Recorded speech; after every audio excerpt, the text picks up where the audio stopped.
You know what, Paul? You brought up something else, and I'm gonna bring it up. You brought up the word father. After your success, and I know that's a touchy subject with you, and I don't remember if your father is still alive, Paul, or if you never have not bumped into him. If so, has he ever tried to contact you at this point of Paul Wallace famous now? Through intermediaries, yeah, but not directly. Yeah, I believe he's still alive.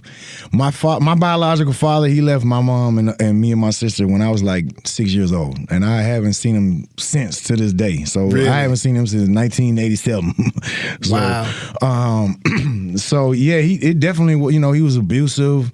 He was a child molester. He didn't molest me or my sister, but he was a serial child molester. He kidnapped the girl, when she was like 13, and then quote unquote married her when she was 15. Took her to Canada, and some of these things I kind of try to respectfully try to tiptoe around because, there's still family members of this girl out there. With all respect to them, I don't mean to stir up anything or talk about anything, but it's something that is a huge shame that I've had my whole life, just growing up. Why would you be to come from that lineage? You want to be proud of your father. You want to be, somebody. Hey, my dad did this. My dad did that. Not. Hey, my dad's out there molesting little girls.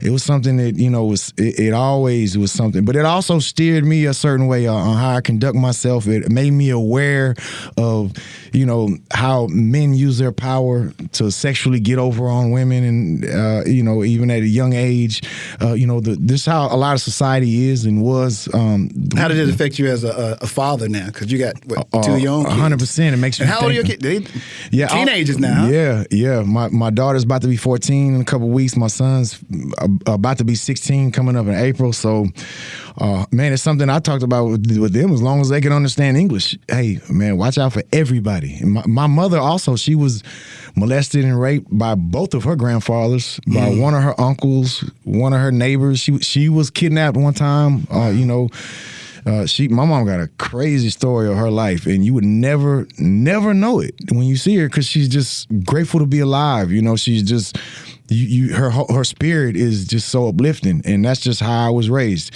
Whatever you're going through is for a purpose, it's a reason, and I 100% feel like everything I went through molded me into who I am, that helped me become the people's champ.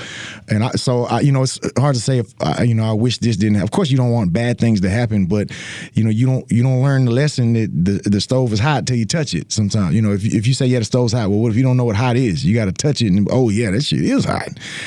Do you ever have any desire to see this person? My biological father? No. And I, being that my mother was also molested by her grandparents. Okay, I grew up, it was my grandfather, my grandmother, my maternal grandfather and grandmother, I should say, and that's it. That's the only family that we had growing up. My mom, my sister, and my maternal grandmother and grandfather. She didn't have any brothers and sisters, so I didn't have any aunts or uncles, no cousins. I didn't have my other set of grandparents or any aunts and uncles that I did have that I just didn't know, didn't meet, any cousins, none of that. And both of my maternal grandparents are deceased, so I don't really know what made them leave the rest of the family and not, whatever. And I can only assume that, hey, if you molest my kids, I ain't never coming back to see y'all ever again either. Matter of fact, y'all might die. Right. So I can only assume that might be why they had no connection with any other family. But it was a very tight-knit family. And it was small, just my sister, my mom, my grandma and grandpa. That's it. So I felt a certain way toward my biological father's whole side of his family my whole life, just because we were broke. Now, there's always people that are poorer than you. There's always, people that have it worse. So I never, let myself get too down, on some of that, or even thinking back. I'm grateful for what I had as opposed to being upset for what I didn't have. But I always felt a certain way about him and his family because they weren't there to help us. They weren't there to do it, and now that I'm older and I'm an uncle and things, I see things maybe a little bit differently, but that's one thing that I never let go of. And when this was maybe around 2007, 2008. My mom used to run my website, my grills website. What she would be in charge of was the credit card orders. So you order something on a credit card, she has to call you to verify with the number, hey, I'm just making sure you ordered this to make sure it's not a stolen credit card. Yeah. If it's a stolen credit card, we get charged. Okay, so she would do that. Okay, one time, and also we would, you want a CD? Okay, you want an autograph? It's like $15 more. Mm-hmm. So $10 more. So sometimes people want an autograph, they'd want it personalized or something. So my mom's calling to verify an order. A lady answers the phone. She says, yeah, this is a strange request. You can say no if you want, but I have to ask. I'm married to Paul Wall's biological half-brother. And my mom she don't know this is my mom. What? But my mom is like, what? I don't think so. And the lady's like, yeah, well, his dad, they're estranged from his dad since he was a child, but he got remarried and he has other kids, and I'm married to Paul Wall's half-brother. Wow. And it's Paul Wall's biological father's birthday. Can he write an autograph to Dad, happy birthday? What? And my mom was like, I gotta ask. Of course, now let me tell you, my biological father was a serial child molester. He, like I said, he kidnapped a girl, at least one. Right now, he's a youth pastor at some church, by the way. Giving too much information. Yeah, now, I'm not giving enough. I need to put his name, birthday, all that out there so y'all can look him up, stay away from him. Yes, but sir. Anyway, so this lady don't know that. She just think I'm just mad at my dad because he wasn't there for me. She doesn't know why we're estranged. Yeah. So my mom is like calling me in tears, breaking down, going crazy. She's like, he doesn't deserve an autograph from you. He don't deserve none of that. And I'm like, Mama, all the money, all the child support, alimony, let's at least get $25 out of me. I saw an autograph. And Mom was like, no. I was like, but I mean, I'm just like, well, if he really wanted an autograph, any one of them could come stand in line and get an autograph. It's like, I might as well get 15. We might as well get $25 out of it. And of course, I ain't write to Dad happy birthday and none of that. But I signed it, sent him, man, give us that $25. Wow, but that's a lot of grace, Paul. I learned too at that time. My half brother, whoever, and I don't know if he's my half brother or if he's my biological father's stepson. So he's like my brother. I don't know. But apparently, I went on a lot of USO tours to like Iraq, Afghanistan, Africa, different places, to different war zones. And one time when I was in, I believe, Baghdad, he was in the military. My half brother, step brother was in the military. They say because this girl told my mom this. Yeah, his half brother came to one of his shows in Baghdad and was there. I might have even met him and took a picture with him, and I didn't. And I'm like, man, what if I would have met this guy? Now, of course, if I got a sibling or something like that, I don't hold animosity toward them at all, and I would assume they have no clue of what really went down. Yeah, what went down with our biological father. But in terms of my biological father, his parents, his brothers and sisters, any of my uncles, aunts, any of that, even maybe my cousins, they children, so I don't hold it as much against. But all the grown-ups that left us hanging, they get 2 middle fingers from me. And it's going to be like that till all of them are dead. Now, when I learned this recently, because, as like the 23andMe, DNA type of stuff, Ancestry, I don't have any ancestry. So I'm like, we have no family. I don't know nothing about none of my roots, none of my family. I start asking my mom certain questions. And, whatever her lineage is also is something she might not be ashamed of, but it's a touchy subject because she was molested and raped by these people. Yeah. So it's like, okay, it's something that I don't really want to even put her through to even ask her about. But sometimes we'll have these conversations and she'll tell me certain things like, how somebody on my mama's side was related to, the guy who put the Mary Queen of Scots to be the queen, her uncle. So I'm some type of way related to one of the queens of form. I'm like, what? Man, you just now telling me this? Oh, man. Okay, and then, then the killer, okay, we grew up. Look, my mama was a school teacher, so we had, and now everybody knows school teachers get paid less than the trash man, which is not, no disrespect to the trash man, because, hey, look, my trash done been forgot a few times. It is hell when they don't pick that trash up, so I ain't got no problem, I don't want no smoke with the garbage, but I'm just saying, it's a fact, teachers get less than the garbage men, the trash men, so teachers are severely underpaid.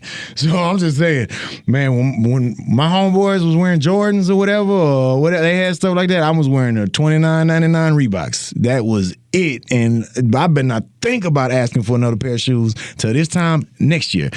So, man, I'm going through all, of course we struggle to pay the bills. It's not a competition on being broke. So I don't ever like to talk about those things as if it's something to highlight or brag. I'm only saying just to say, man, I found out my biological grandfather was some oil conglomerate. Wow. Some multi-millionaire that or almost billionaire that owned an oil company. I'm like, what? Oh my God. So I don't know. I might have an inheritance waiting on me, all of that. But, I talk to my kids about this, say, man, there might be some money waiting on y'all somewhere, just waiting to be collected. But, it's one of those things that, when my biological father died, then I'm going to go start collecting. Do you feel like you missed out on something because you didn't have that father figure there?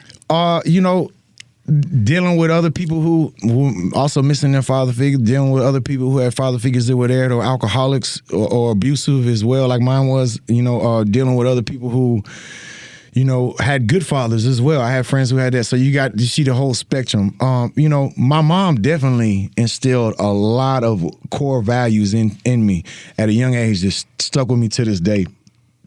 And then she remarried. When she remarried, my stepdad, he adopted me and my sister, and he became my father. And my relationship with my stepdad was a great one. I was so happy to have a dad. So happy to have somebody that loves me, that's not beating me up. So it was something that was, we bonded, we're still close to this day. But so I still got to experience some of those. Of course, it's different when it's not your biological father. And then there's always a sense of unwantedness, like you're unwanted, you're discarded because he didn't want you. So there's those things that still, that's where a lot of my lack of self-esteem comes from. But I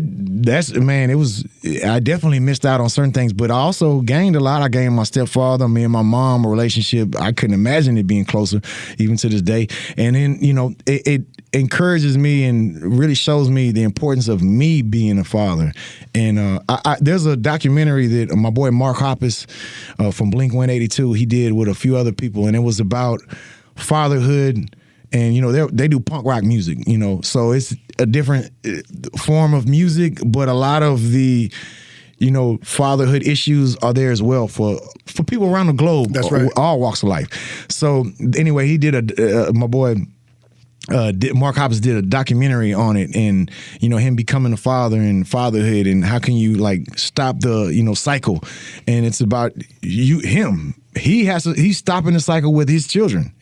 So it's about me. In order for us to stop the cycle, it's not like as a society we do. It's something me personally. I have to stop the cycle with my children. I got to be there for my children from day one to the end. So but isn't that hard for you? Because Paul, still to this day, you're on the road a lot and you're traveling a lot. How does that impact you? It can be, I wiggle, I fit in, wherever there's an opening. So, I wiggle and move and just, I move with the times to get down. So would they feel like they're missing out on something? I don't think they do at all. I'm home most of the time, during the week. Friday and Saturday, or Thursday, Friday and Saturday, maybe Sunday, I'm out of town. So there are, sometimes when I'm really, really busy, it's all week long. It's, did you do your homework? Get ready for bed. Get up, it's time for school. That's like the side. And then when I'm on the road, they're relaxing and I'm not there. So, there are some, but even if I do, almost 200 shows a year. So that's a lot of shows. Yeah. And a lot of them are local. A lot of them are local in Texas. So, only takes a couple hours to drive, a couple hours back, and we're back home in time for bed. So it's but I don't take any of it for granted. So all of the fatherhood moments, it's something I cherish. And, it's kind of. What kind of father would they say you are? They would say, if I asked your son, what kind of dad would he say Paul was? He'd say I'm a good father. I'm a little strict on certain areas, probably some areas that might not matter. But, we come up from... I cannot see you being strict, Paul. I'm strict on what time are you out of the house by. You got to be out of the house by this time. And if as long as y'all are in the car by this time, it's fine. If you're late to school, that's mama's fault or it's my fault. But as long as you're in the car by this time, you're good. So I get kind of stiff on some of them issues, but I want it to be a healthy relationship. I try not to. I'm very open with them. My wife, Crystal, her mom was very open with her and her sisters growing up about sex, everything. And I'm talking about they'd be 7, 8, and she'd be keeping it real about sucking and this and that. Like she would keep it all because she didn't know how else to tell you other than to just tell you. I'm not going to sugarcoat you, and sugarcoat it, and you need to know these things in case one of these grown perverts is trying to do something with you or take advantage of you. So that's how. So my wife is very blunt and open, and me, I'm very communicative where I explain a lot. But, when you just tell somebody, go to sleep. Well, why? I'm not tired. Go to sleep. Don't talk back. It's like, you have a different type of relationship. Then it's like, look, you got to go to sleep because you got to wake up. If you don't go to sleep, you're not going to get enough sleep. You're going to wake up tomorrow. You're going to be super tired. You got to go to sleep. You got to put your phone down. I'm not telling you to put your phone down just because I don't want you to be on your phone. It's a fact, scientific fact. The LED, all the lights. Now, I do believe you do that. Yeah, that's how I break it down. And it's difficult because my son is just like me in terms of his reasoning and thinking.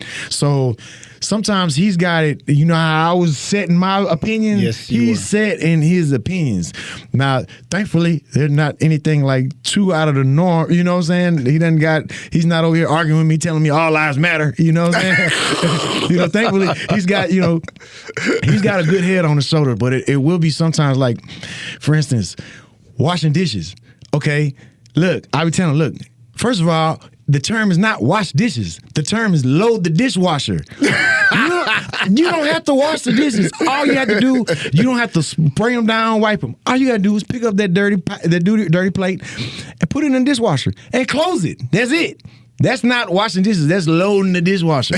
Even then, my son will sit there. He'll sit there and wash the dishes. He'll have on his music. He loved A Tribe Called Quest.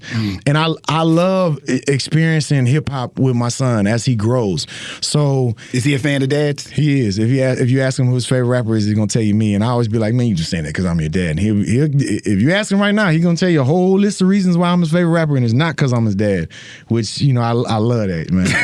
It'll make me cry, man. I can tell you. That's the only person I care if they like me. My son and my daughter, and maybe my wife and my nieces, people like that. But that's my mother-in-law. Other than that, and my mama. Other than that, man, that's what matters to me. If they're proud of me, that's what, man, I'm doing everything I'm doing, even I love money. But why do I love money? Because I want to give my family a better life, not just so that they can spend it on Uber Eats, you know what I'm saying? But so that we can live and have generational wealth, so that we can know how to manage this, whatever you want to do. Look, I'm not saying... Paul, do you, not to cut you off, do you raise your son differently because your son is mixed? Mm-hmm. Do you raise him differently? Do you raise him like, because let's just be frank, he looks black. So there's a heightened awareness, and you've been around brothers, so I know that you know how the situation can work. I remember when he was like 11, 12 years old. So he's 15 now, about to be 16. So we're talking about, 4 years ago, 3 years ago, 3 to 4 years ago. I remember, police brutality amongst black people, is something that's gone on as long as I've been alive. So I was born into a society that this happened, and it was the norm. And one group of people thought, oh, it's not the police's fault, and another group of people thought, man, why does this keep happening? And it was something that was confusing. As a child, you don't get it. And, also, I'm somebody who I believed what I was taught. So when I grew up in Texas educational system, I'm treated all people equal.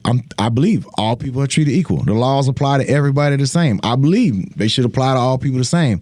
But you don't realize how the Jim Crow laws, other things are constructed specifically to keep a group of people back and to let other people go forward. And as you kind of read through the codes in some of the laws as you get older and understand this is why this was like that. This is why crack laws were more severe than cocaine laws. This is why cannabis laws were so bad. This is why, and I don't mean to just make like drug laws, but those are just some of the most overt ones, that are out there, where there's people doing 25 years in jail because they had a blunt. And, what color were they? Black. They weren't white. There might be some white people that are in jail for weed, but what did they have, like 20 tons of weed?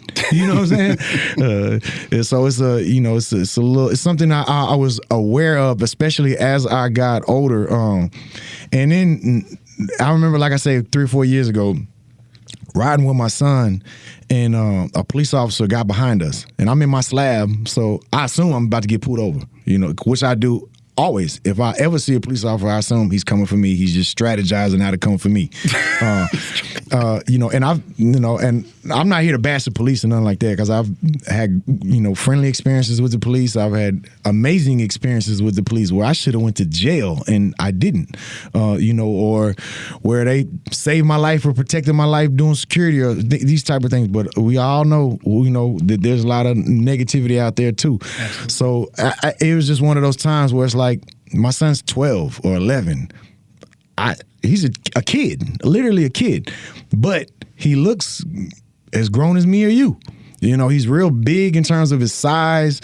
He's tall. He looks like a young teenager, like maybe 19 years old. I guess that would be an old teenager. That's what he looks like. Mm-hmm. So I'm thinking about that while there's a police officer behind me, and I'm like, man, you know what, Will? Hey, if we get pulled over right now, I know you're on your phone, but you're gonna have to put your phone down. And he's also like me, like, okay, well, if a police officer's coming up to him, yelling at him, hey, put your hands in his hand, he's gonna be like, why are you talking to me like that? What do you mean? Like, he's gonna kind of more freeze up than like just do exactly what they say. He's gonna be like, why are you talking to me like that? Right. So it's like, I'm realizing it's like, hey, if we get pulled over right now, you can't be why are we talking about it? You got to do exactly what they say. This is a real thing. They're not thinking you're 11-year-old with a phone or a PSP video game. They're thinking you're a grown-up and your phone might be a gun or something. This is what some people think. And then the police don't pull us over and we go home and we're home. But I remember that being one of the first conversations having with my son, where it's like an actual real-life conversation. We're about to get pulled over, so you got to act a certain way right now when we get pulled over. You got to be on your P's and Q's. Don't move at all, whatever. And then, okay, I remember, that happened. Then a couple years later, okay, during COVID, my son's about to start high school. I'm taking him to Best Buy to get a calculator that he needs for high school. Okay, we're driving. Again, I'm in my slab. I get pulled over. Police officer, again, I'm like, all right, well, it's one of them times, just be still, be respectful, don't make any sudden movements, just be respectful. Whatever you do, don't talk back, just be respectful. And, I know that doesn't work all the time, but I know there's nothing you can say, and I don't at all mean to be like, oh, all you gotta do is do this. If you do this, if you comply, then there's not gonna be no problem. Right. I don't mean to say that at all. I just mean to say that when we're about to get pulled over, I'm giving my son a pep talk. Look, this is how you have to act. If they cuss you out and they talk crazy to you, you can't swing on them. You can't talk crazy back. You just gotta sit there and take it, and we'll be on our way. We're alive. We'll deal with it later. We know the police chief. We'll make a complaint. You know what I'm saying? I know the mayor and the police chief. If we have any problems, we're gonna go on our way. We'll make a complaint later. When the problem occurs, that's not the time to make the complaint. You make the complaint later. So anyway, I'm giving my son the pep talk. Then the police officer pulls us over. He walks up to us. Of course, we got masks on, this and that. And I was maybe going the speed of traffic, but I might have been speeding a little bit. Of course, I'm thinking, am I getting pulled over because I'm in a slab? Am I getting pulled over because I'm speeding? Was I swerving? Was I on my phone? Any of this? None of it matters. It's just, hey, if I get a ticket, whatever, none of it matters. It's just, I'm looking at it like, okay, is my son going to be all right? And this is an experience I get to have with him, a learning experience. However this goes, it's a learning experience. Police officer comes up, give him my ID. He walks back. He comes back. He said, Paul, I ain't even recognize you. You got your mask on. I ain't recognize you, man. Yeah, man. All right, have a good day. And that was it. And I was like, okay. Well, you're a celebrity, Paul. Yeah. And okay, so then I said, whew, okay. And then as soon as we drive off, I said, all right, Will, now, what did you take from that encounter? And he said, well, I think he let you go because you were Paul Wall. That's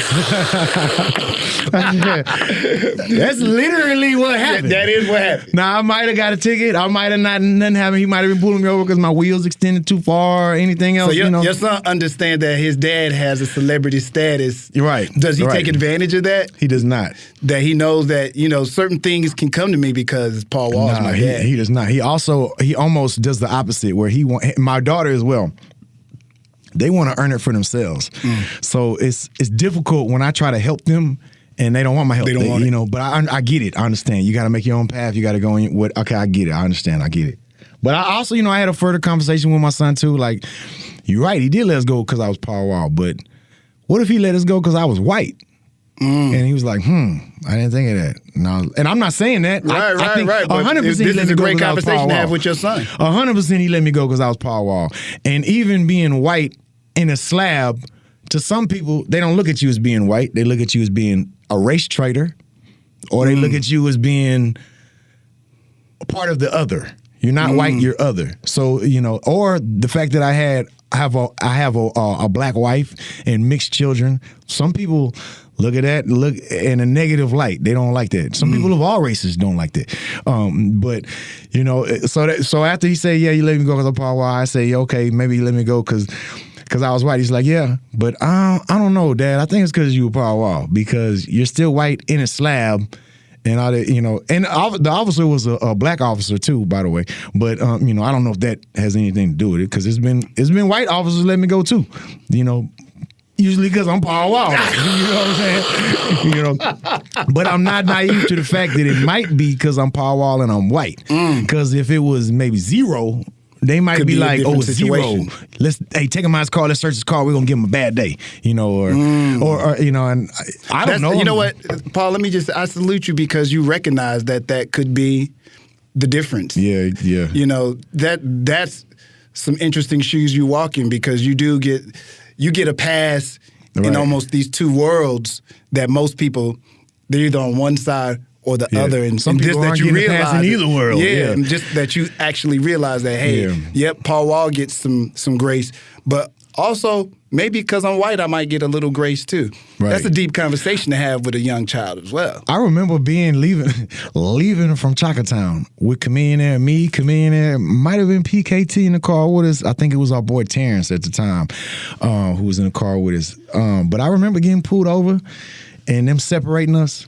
And I come back to the car and they say, yeah, man, the officers just asked us if he was white.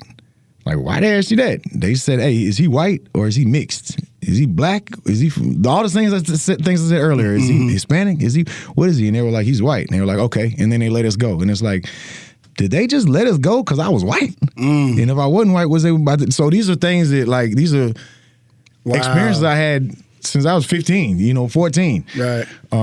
That's pretty interesting, Paul. I think it's cool that you were able to have that conversation with your kid, and I think it's really cool that you realize whom you are as well. And I know dealing with so many officers here and there throughout, there's all types of, just like there's all types of rappers, all types of DJs, all types of teachers, all types of everything. Everybody isn't monolithic the same exact way.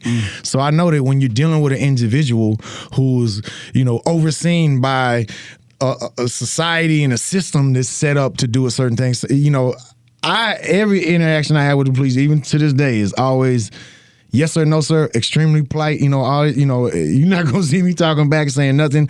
I want to go. I want to go home. I don't want to go to jail. I don't want a ticket. I don't want to die. I don't want no smoke. So, and also, like I say, I know the police chief. He's a great guy. I've done so much community work with him.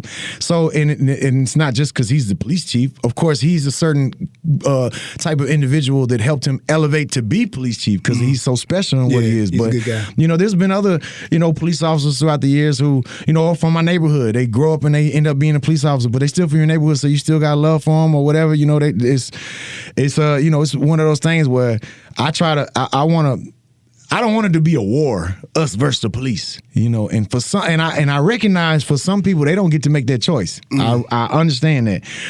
For my kids, I don't want them at war with the police or with anybody for that matter. I don't want them going to war. Now, if they were to go to war to be a soldier, of course, I'd have tremendous. I'd be so proud of them. It's one of those things that, you know, I come from a military family as well. I'd be like, I wanted to go to the military, especially after 9/11. I wanted to go to the military, but it was like, it just wasn't my path. But that's why I take so much pride in doing the USO tours or things like that, because I got so much love for the military. You do a lot of giving back too, Paul. I salute you on that. And let me just say this too, and this is the part of the video where this is my moment. I was being very standoffish because I know people hate when you cut somebody off, and I think when somebody's giving of information they're comfortable, you got to let them go. But let me just say this too. Paul has been very gracious to me. Thank you. And I don't know if I ever gave him I love you, man. No, listen, I don't know if I ever gave you. And for those that don't know, as the Mad Hatter, I had a great career. But also during that great career, I had a great record label called Paid in Full. And I signed Paul Wall, Chameleonaire, Savoir Faire, 50-50 Twin, OG Ron C, some gospel artists, Gary May, Shay Atkins. And let me just say, I'm so happy that you gave me the opportunity, because the truth of the matter is anybody, I'm not going to say anybody, but there could have been so many different people at the time that you and even Cam and everybody else could have gave their time to. But you came and you spent some time with Paid in Full. And I learned a lot from you guys. And here's the caveat too. Paul was a little baby when I met him. Literally, he was a 12-year-old kid at a Kenny Smith basketball camp that rapped to me, and I laughed at him. For years, I thought Paul hated me. He cleans it up now, but I think he did hate me because he thought I laughed at him because he was a white kid rapping. But I always have to go back and say, hey, the reason why I was laughing, like, there was no white rappers. Right. And to see this little 12-year-old kid spitting bars, I'm like, damn, hip-hop has come such a long way. Yeah. We've infiltrated other people and races and just to see where it went to. And how do I know that this kid is going to become Paul Wall, this great MC, this platinum artist, this father, this husband. And, you know, I look at you now, and there's a sense of pride because I play a part in that history of watching you grow. Right. And not that my part was impactful or anything like that. It was just, of course. And even with Michael Watts, I have to salute him, because we had a conversation too, and I'm like, did you ever feel some type of way because I got Ron C, Paul, and he was like, nah, I wasn't ready at that time to do what was necessary, and you had structure and were more structured. Right. And I'm like, damn, that was real. I have to salute Watts. That was real big, because he could have took that and like, I hate this moment. You know what I'm saying? And and it was so cool.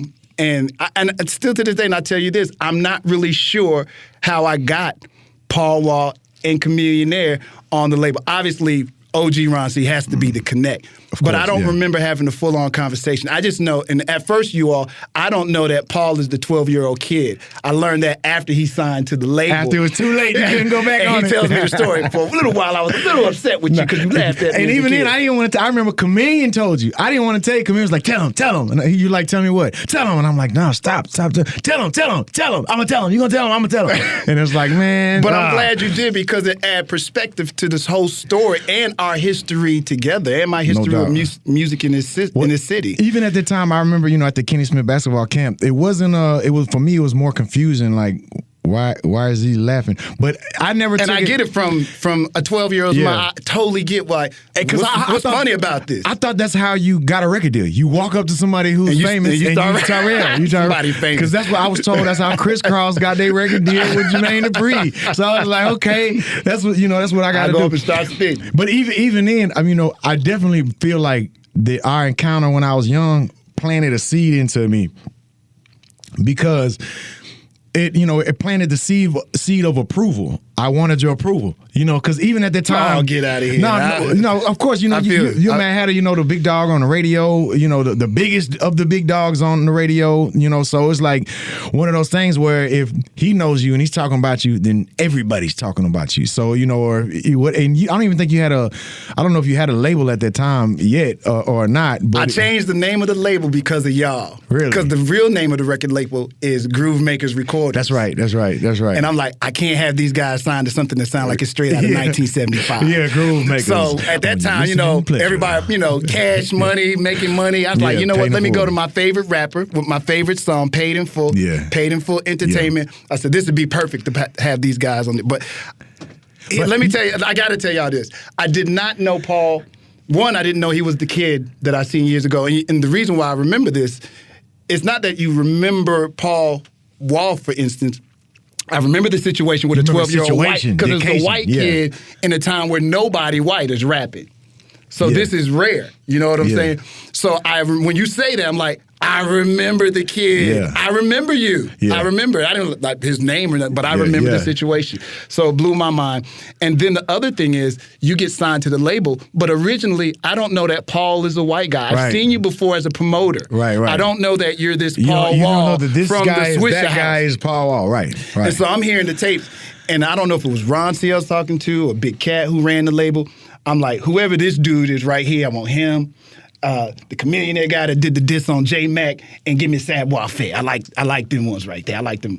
And then somebody came back and said, well, the dude Paul Wall is white. I said, he's white. Oh, we got to get him. Give him a bonus. I said, I don't care about nobody anymore. I need the kid that sounds black. To me, and here's the thing. You probably there's no thing that you sound like. It's that your association makes us believe that you are black. Right. Because you wouldn't have anything to think otherwise. Right. Yeah.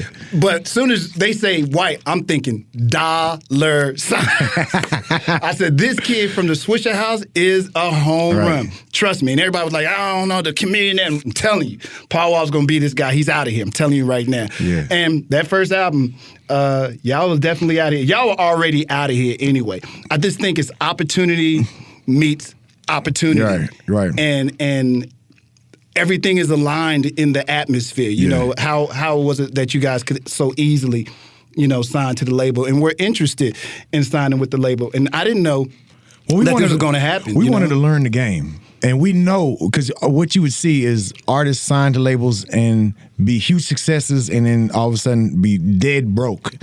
And it's a cycle that still continues.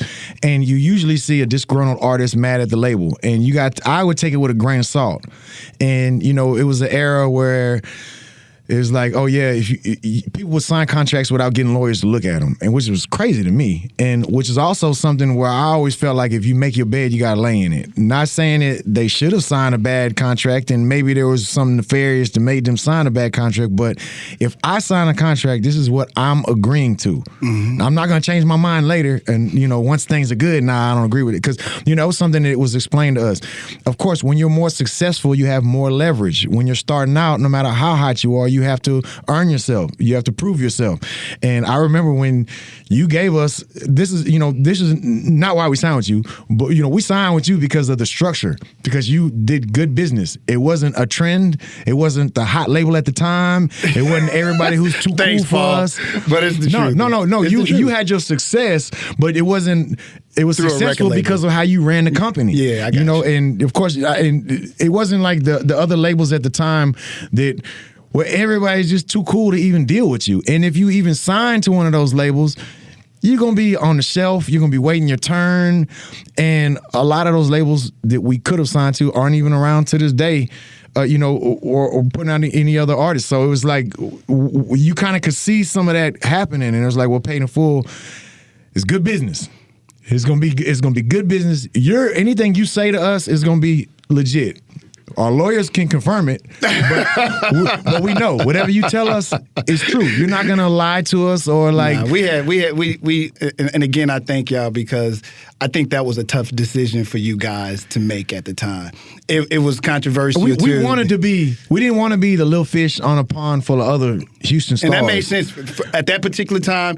And I told Watts too. Everything made sense. Right. I said even when Paul went back to the Swisher House, it all made sense. And I just have to say, the way Paul handled the situation like a gentleman is what I've always loved about you. You've always been a gentleman, and you came to me fair up and was like, Hatter, I want to go back to the Swish House. Yeah.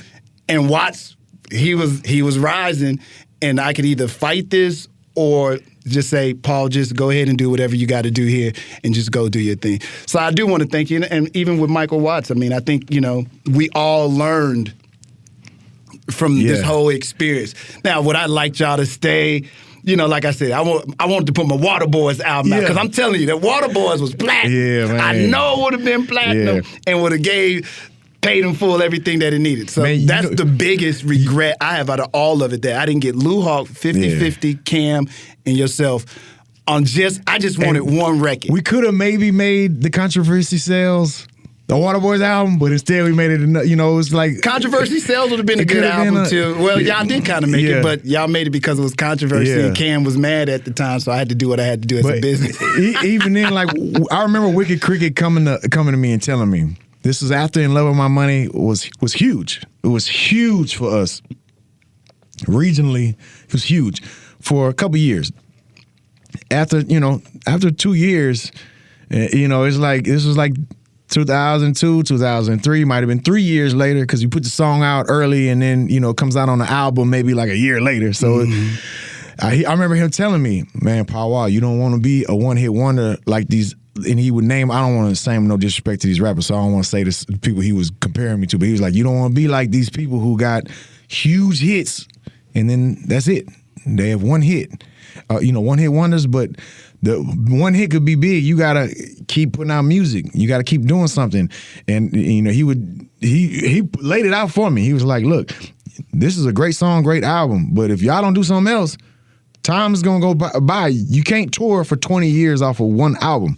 Eventually it's gonna die out. Vanilla Ice says you can. Yeah. But Paul, let me just say this too. And it's a question too. Looking back at all of that now, do you see you where you are now? I love to ask people that because sometimes you're so much going through, like even me now, with quitting my job, I'm like, I was so focused on business, money. I didn't really take the time to like enjoy it. Like I didn't enjoy those 30 years. It wasn't really joy. Right. It was just work. It was work. And I missed out on whatever was supposed to be fun in it. It was always business. So I asked you that question when you look back. Do you see yourself here? And did you have moments to enjoy the ride here? Or is it now that you have the family and the kid and you can kind of do what Paul wants to do to some degree? I definitely think, because wife and kids, being a good father, good husband, that was my dream. Not having a Bentley. You've always said that. Yeah, that was my dream. Yeah. So no doubt that sets it off on another level. But having somebody with me like Goo or T. Ferris, my homeboys, having them with me, Lou Hawk, to experience along the way was something that allowed us to enjoy it. Of course, it was work, and we always have been. Even Goo, I think Goo will tell you, like, he was working at the bank when I was like, man, come on the road with me. I'm by myself. I need somebody to come on the road with me. And he's like, I work at the bank. And I'm like, nah, bro, you got to come with me because who can you trust? Mm-hmm. I don't know. And I'm like, I know you don't know the music business, but I trust you. I know you're not going to let me crash into a wall. You're not going to steal from me. And whatever you don't know, we can learn together because I don't know either. All we're going to do is just put our best foot forward and try. And I had to literally almost kidnap him out the bank. And he started coming on the road. So to have somebody like that or have T. Ferris with me who, even in the Swish House days, when nobody would sign me. All the labels that wanted to sign us when we signed to Paid in Full, they're all either non-existent now or, yeah, you cool, but you and Chameleonaire is what we want, not you. It's you and Chameleonaire. So T. Ferris, still believing in me, giving me that encouragement, man, telling me, man, I think your best days are in front of you, not behind you. Telling me those exact words. Telling me, your career hadn't even started yet, as far as I'm concerned. I think it's coming. I believe, those type of things, it means something to me. So to have them on the road experience it with me always kept me grounded. And I always felt like this is just too good to be true. For me to even have a career putting out music, So what do you do now? What do you do now, Paul? Because this is not what you thought you would be doing, but you are doing it. I try not to let up. I try to be consistent in treating it like a career where I'm on time. I treat people with respect. Those are the simplest, littlest things that can be a huge difference in your career. How much longer can Paul Wall? Like I say, Willie Nelson, man, I'm gonna be Wally Nelson. So hopefully I'm gonna be, I have every intention of coming in here when I'm 80 years old, showing you some new stretches I learned. Hey, this is a new stretch that'll help unlock your back. Before the interview started, Paul was showing me some dope ass stretches for your back. Yeah, trust me. Anybody who's been in radio, sitting in these chairs all day, anybody who's been on the road, traveling in cars, planes, you got back problems. So we got to put each other up on game. I appreciate the game. I appreciate it. I appreciate you, Paul. Like I said, I never really think that you always tell me thank you. Your mother has told me thank you. And I'm like, I don't know what they're telling me thank you for. I just think that the same reason why we signed with you, bro, is intersected at the same time. The same things I'm thinking, these words could be coming out of your mouth. You treat people with respect. You show up on time. You treat it like it's a career, a job. Those are things that you showed me and taught me. I remember. I got lucky with y'all, though, man. Hey, that's how I feel with you. No, I'm telling you, this is a kid that literally I feel some type of way for this guy to laugh at me. And we are Pisces. But then this guy, for him to still sit there and sign, and then after he signs, say, hey, man, you kind of laughed at me when I was 12 years old. Now I finally got your approval. I did it, Mama, man. But you've always been gracious. But I remember and your soul is beautiful, which is what a lot of us hate it sometimes, because Paul is the guy that would sign all the autographs for people. We couldn't stand it because we got places to go and things to do, and Paul would sit there and sign everybody's autograph. We like, yo, cat, grab him. We gotta go, man. But I love that about you. You've been consistently the same. You, the Slim Thugs. There's a group of y'all who have never ever changed from children. And I get a chance like Big Uncle to see it. Yeah. I see these children grow up into fathers and husbands and consistently be the same and get better as men. And some women in this city. Right. I commend you for that, man. Thank you. I'm honored to have been a part of the journey and you allowing me to watch from a bird's eye view. Hey, you have no clue how much you rubbed off on me. I commend too, but he might not tell you. I'm gonna tell you as much you rubbed off on us from the first time we would be in the studio and you'd be, printing out checks for other artists that were on the compilations you would put out. Because that was also something where it was like a mark of achievement. If you get on one of the Houston Hard Hitters compilations, it was like, okay, because everybody feels like, I got the hottest song in the city, but it really wasn't the hottest song in the city unless it was on a compilation. It's same like if you didn't hear chopped up, it wasn't. You ain't that jamming if it ain't on the mixtape. But those type of things. I remember you printing out these checks for other artists who are household names, and it would be these are artists who aren't getting paid from their labels, but they'd be getting paid for being on your compilation. You just doing good business. That is what I saw as a career. I never saw it as I'm going to scam people or, I'm going to get over on somebody. It was more like, let me plant these seeds so that I can have longevity. Even when I was on a major label, this is very contentious for me, where all they cared about was the first week numbers. All I cared about was the 200th week numbers. Where are we going to look in 4 years from now? Yes, sir. What are people going to say about it? And, I'm grateful that they knew more than I did because it allowed me to have a #1 album. Of course I want a #1 album, but, but to me, it was always like, where do I, stand up in terms of hip-hop timeline?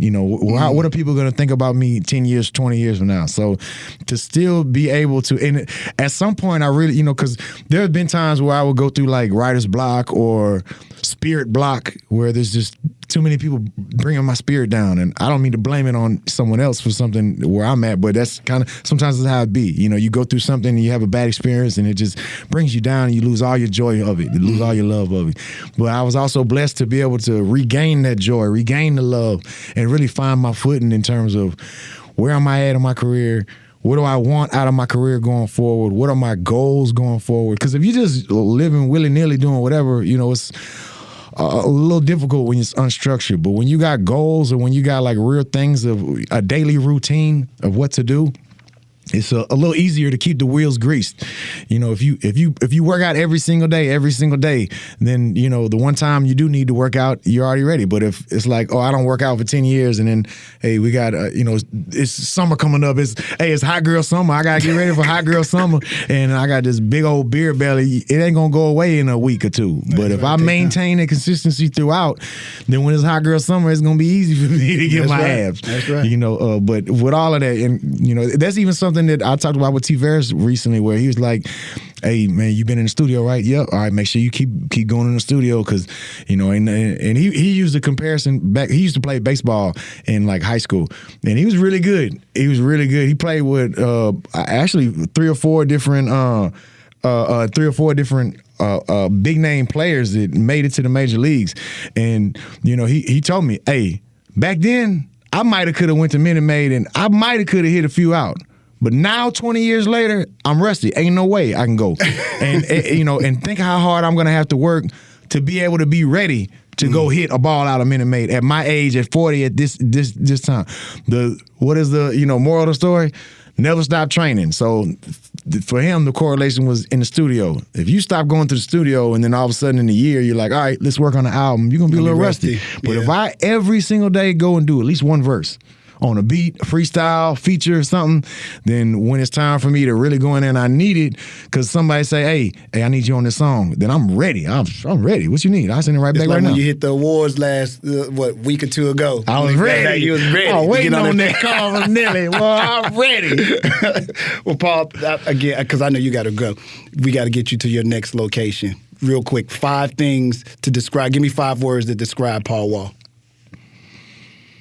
To describe Paul Wall, 5 words of Paul Wall. Friendly, very friendly. I love being friendly, man. I love being friendly. You know, putting a smile on somebody's face that was frowning, treating somebody courteous who, you know, is expecting you to shit on them. Man, I love being able to give joy to anybody in any type of way, even if it's just holding the door for somebody, you know, when they walking behind you. Not because it's Paul Wall holding the door, just because somebody being friendly. I love being friendly. So friendly, passionate, because the things that I'm passionate about, I love to my core. Like the Astros. Yep, I was about to say like the Astros. Them kids. Family. Their wife, yeah, I say family, although that's not an adjective. No, that can describe your family. The family would definitely describe me.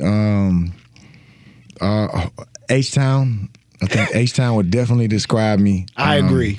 You haven't said anything wrong yet. Give me one more. There's 4. What's number 5?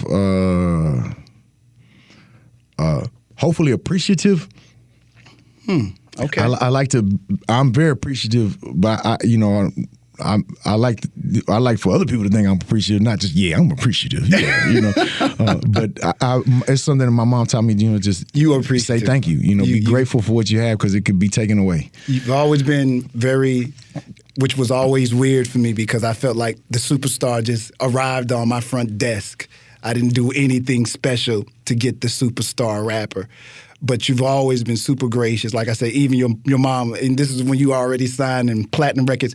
My mom wanted to tell me to tell you. Thanks. Hey, she told me to tell you hi, too. She didn't tell me to tell you hi right now. I said, hi, so, man. I'm glad you said, because I almost forgot. I don't even really think I ever met your mom face to face. No, one time, which is sad to say. And my mom thought I was a terrible labor owner because I never socialized that much. No, but your job was always on the move. Your job was to be the CEO. You was the CEO, and when I wanted to dance. I wanted to dance in a couple of videos. I wanted to be the P Diddy for Paul and Cam. Man, I want to rap with y'all too. But it never happened. It just never happened. This something that at no point in our contract did it ever say, hey, Matt Hatter needs to go meet with my mama. You know what I'm saying? Nah, but still. So that's why I said, I wasn't that good with that kind of stuff then. I was always focused on the vision, right. the prize.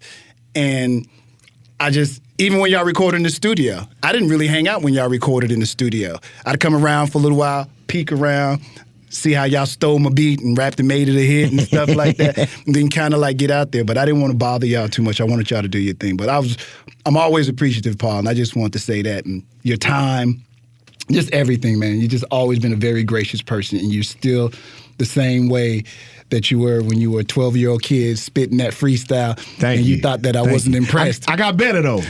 I don't know what I was talking about when I was 12. You spit some bars. I wish I could remember. I wish I could remember. I know you I'm spit better. some bars, man. Like, it was very impressive for a 12-year-old kid. All I can say is when I was 12, my rap name was Overflow. And then it changed to the Cape Crusader. And then Paul Wall. I was going by the name the Cape Crusader when B Sykes gave me the name Paul Wall, and he would be with Ron C and Michael Watts. We'd be at the party, they'd be DJing, and Ron C would be like, "Shout out to my cousin B Sykes. Hey, what's your homeboy name? What's his name again? Want to go to church with my mama? Oh, Paul Wall." Paul Wall, what's up? And I'd be like, no, say Cape Crusader, say Cape Crusader, you know, because I'm trying to promote my brand, and they gave me a brand. Yeah. They branded me. That's right, man. So, man, yeah. But thank you. Thank all the guys that were signed to the label, man. But really, thank you. Thank you for your time. I'm appreciative of it because even now to this day, you still a busy guy. Yeah, man. Still a busy guy. Hey, praise still God. got his slab out there. Yeah. And still wearing his grill. See, I got him, baby. What it do? All them diamonds all up in my face, man. But I appreciate you, Paul. Thank you so much, and make sure you tell your mom I said hello, and the whole family too, man. I will. I'm gonna text her right now. I had to say what's up.